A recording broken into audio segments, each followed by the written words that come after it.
Jésus-Christ, c'est une grande joie pour moi de partager avec vous une parole qui est en même temps un message et qui s'intitule La prière de la foi et la prédication de la foi. Amen. La première partie du message, c'est encore écrit, puisque c'est pour vous donner la preuve que tout ce que le Seigneur a fait ce matin, il a d'abord prévu les réponses à toutes les questions avant que le culte ne commence. Alléluia. Donc, la prière de la foi et la prédication de la foi. Amen. Et pourquoi est-ce que le Seigneur nous enseigne la foi aujourd'hui? Parce que nous sommes dans une période où on doit déplacer les montagnes. Amen. Amen. Et on ne peut pas déplacer les montagnes si on n'a pas la foi. Parce que c'est par la foi et non par la vue que nous pouvons chasser les démons. C'est par la foi et non par la vue que nous pouvons entrer dans les promesses de Dieu. Parce que les promesses de Dieu sont annulées dans la vie de ceux qui ne croient point. C'est la raison pour laquelle plusieurs sont des grands prophètes dans les songes et les visions. Mais dans la réalité, ils ne le sont pas. Parce qu'ils n'ont jamais marché par la foi. Pour que ton songe-là devienne réalité, il faut que tu marches par la foi. Pour que la vision que Dieu t'a donnée s'accomplisse telle que Dieu te l'a transmise. Il faut que tu passes par quelque chose qu'on appelle la marche par la foi. Si tu marches par la vue, tu ne pourras jamais entrer dans les promesses de Dieu. C'est la raison pour laquelle plusieurs ont abandonné. Ils ont même cru que Dieu les avait trompés et menti. C'est parce qu'ils ne sont pas conduits par la foi. Quand Dieu appelle Abraham, et Dieu lui dit de quitter la maison de son père. Si Abraham était resté dans la maison de son père, est-ce que les promesses faites à Abraham allaient s'accomplir? Ça n'allait pas s'accomplir. Parce que la promesse de Dieu, elle s'accomplit lorsque le chrétien marche par la foi. Il y a beaucoup d'églises qui ont commencé à marcher par la foi. À un moment donné, elles ont cessé de marcher par la foi. Elles ont commencé à marcher par la vue. Et les promesses de Dieu ont cessé de s'accomplir dans ces églises. Il y a des hommes qui ont commencé à marcher par la foi.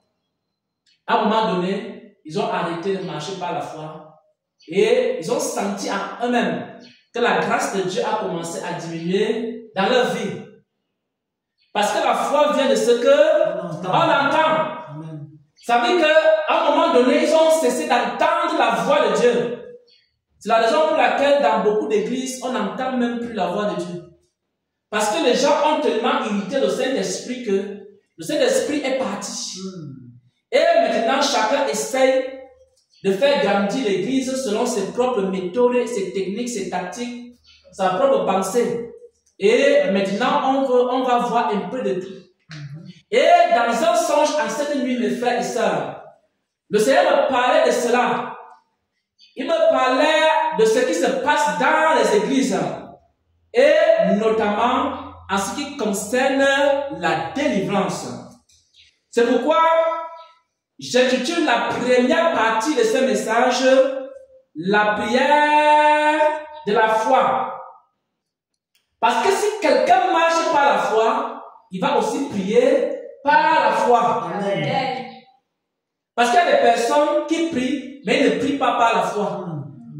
Et la Bible dit que la prière fervente du juste, de celui qui marche par la foi, elle est puissante. Amen. Elle est efficace. Amen.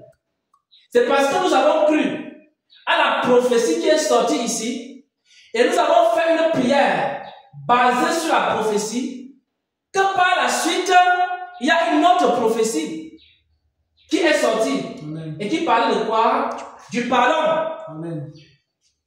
Si on n'avait pas cru à la prophétie, on n'aurait jamais fait une prière de repentance. Et la prière de repentance était quoi? Une prière de foi. Et ensuite, on a eu une réponse. C'est-à-dire quoi? C'est-à-dire que le Seigneur nous montrait, nous étions dans un lieu. Il y avait des serviteurs de plusieurs ministères.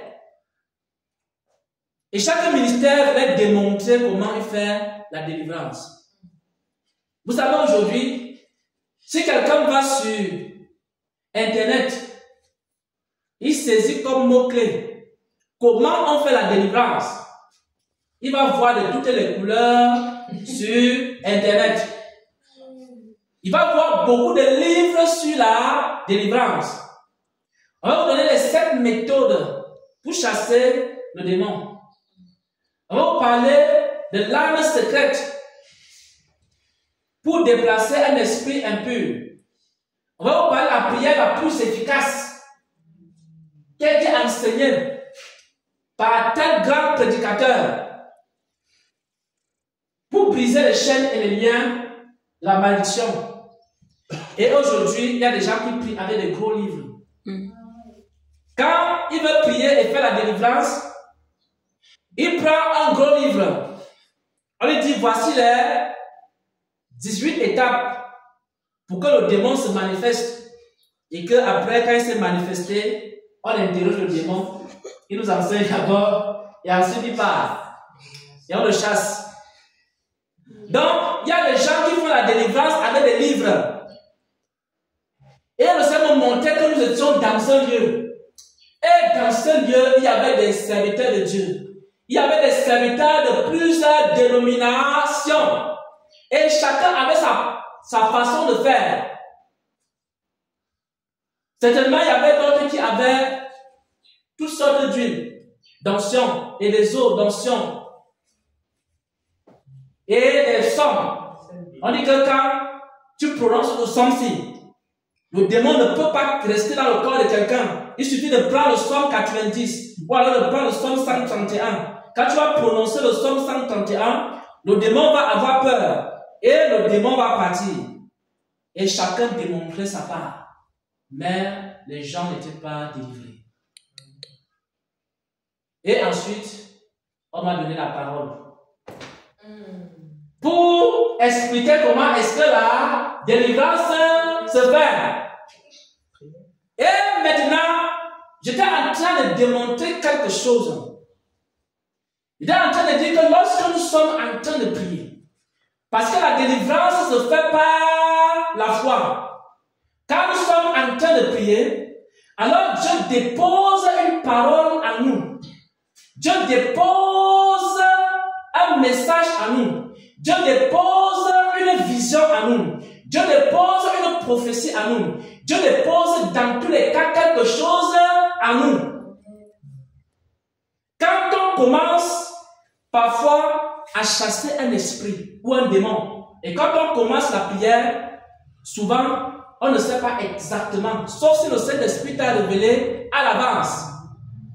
Et pendant que tu es en train de prier, l'Esprit de Dieu va t'ouvrir les yeux. L'Esprit de Dieu va déposer quelque chose en toi. Et j'étais en train de dire que si tu sens une pression dans ton cœur, parce que ça se manifeste de plusieurs manières, parce que la foi qui t'est communiquée pour chasser le démon, elle peut venir par une parole de sagesse, elle peut venir par une parole de connaissance, elle peut venir par une prophétie, elle peut venir par une vision, elle peut venir par une révélation. Mais il faut que quelque chose vienne d'abord du ciel. Si la chose ne vient pas du ciel, ça veut dire que ce n'est pas ta propre force et ta propre puissance que tu vas chasser le démon. Alors Dieu t'envoie quelque chose. Il t'envoie une parole. Et c'est par cette parole-là que tu vas chasser l'esprit.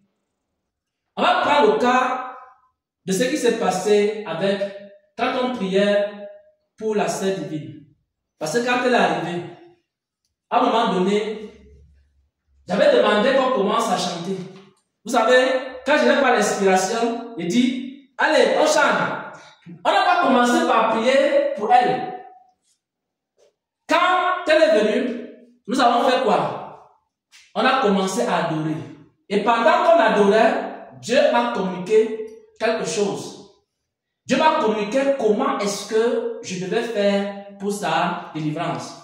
Et après cela, nous avons fait une prière. C'était peut-être une prière d'1 minute seulement.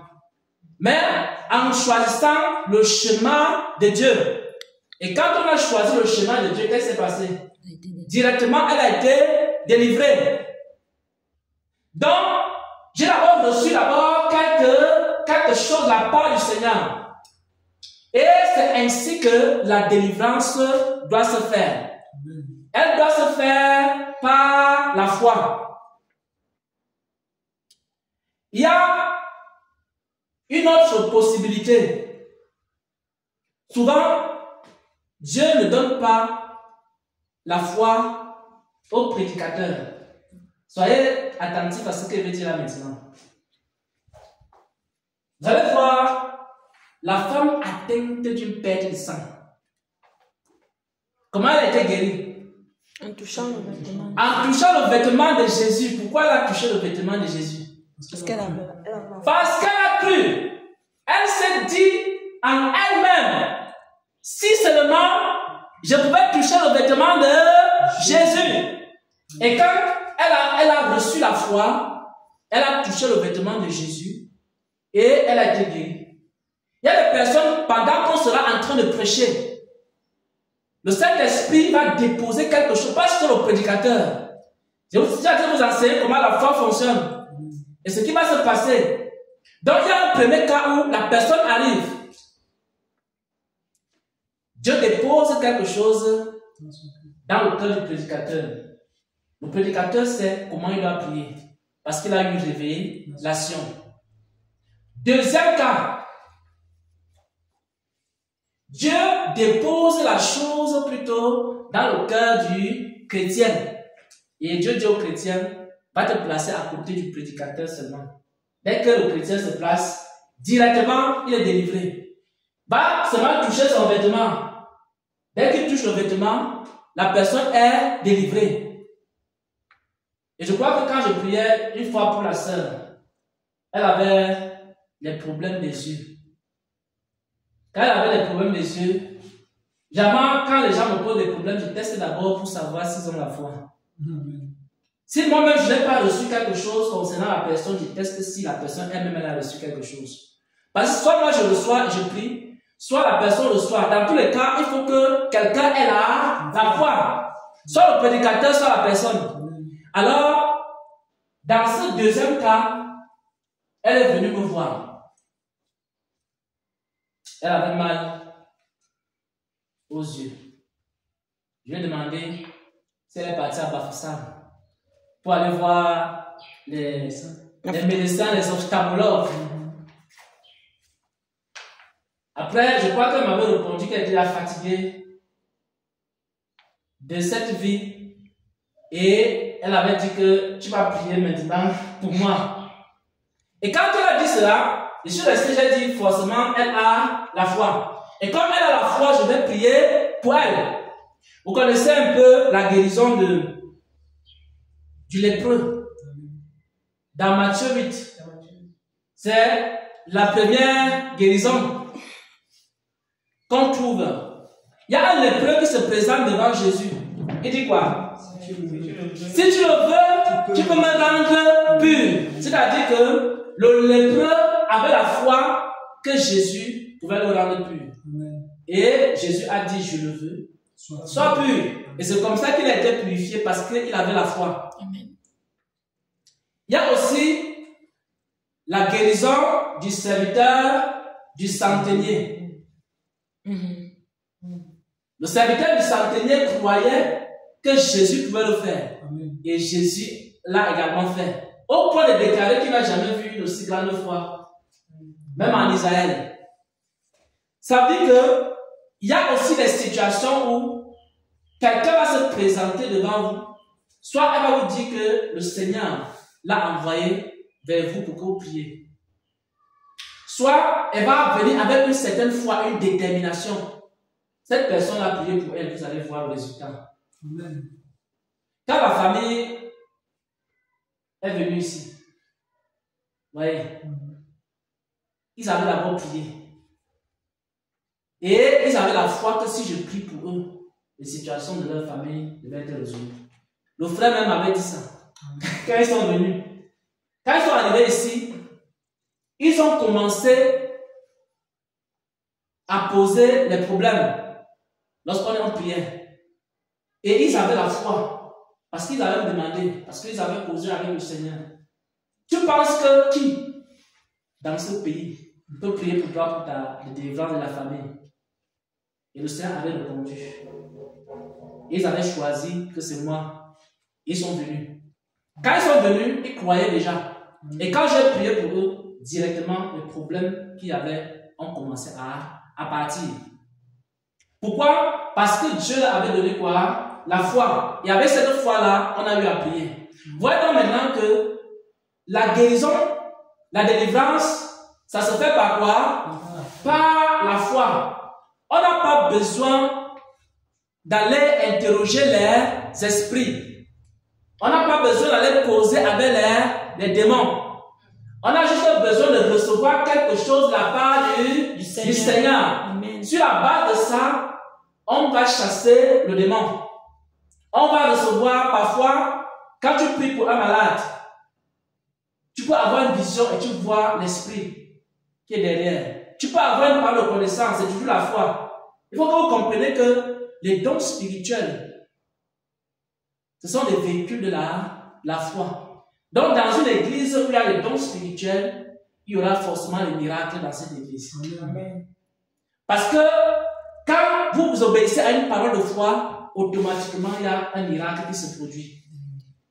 Et lorsque les personnes vont venir, tous ceux qui vont venir, ils vont venir avec des cas de possession et autres. Nous allons simplement faire quoi? On va simplement rechercher la foi. Maintenant, la question que vous allez vous poser, c'est comment je peux faire pour avoir la foi? Comment je peux faire pour avoir les paroles de sagesse? Comment je peux faire pour avoir les paroles de connaissance? Comment je peux faire pour avoir les prophéties? Pourquoi dans cette église-là même,